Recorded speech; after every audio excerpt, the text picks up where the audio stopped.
చేయండి.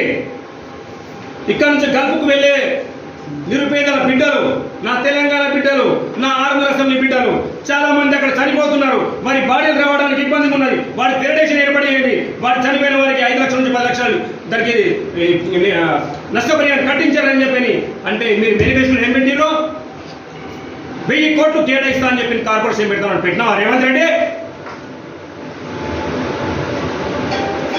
సమాధానం చెప్పండి.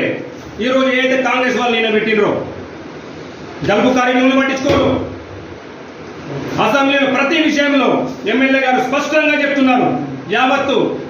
యావత్తు తెలంగాణ ఎమ్మెల్యే గారిని ఆశీర్వదిస్తుంది. అరే గల్పులో మాట్లాడే సత్తా డైనమిక్ లీడర్, హిందూ టైగర్, గౌరవ ఎమ్మెల్యే గారు అని చెప్పని ఇవాళ సోషల్ మీడియాలో మొత్తం వైరల్ అవుతుంది. దాన్ని తట్టుకోలేక మీరు ఆయన ఏది ఎదుగులను తట్టుకోలేక మీరు ఇలా ఆయన పైన దాడి చేస్తారా మాట పరంగా? నిరవత్రి అని నువ్వేమన్నావు? కార్యకర్తలు ఖాళీలు కొడతావా? ఎమ్మెల్యే ఖాళీలు కొడతావా? దమ్ముగా నీకు భూమి మీదకు జాడీలు లేవు. ఒక్కసారి బీజేపీ కార్యకర్తలు చేయి చూపిట్టు బిడ్డ ఇట్లా పోతావు బైపాస్ మీద నుంచి జ్ఞాపకం పెట్టుకో.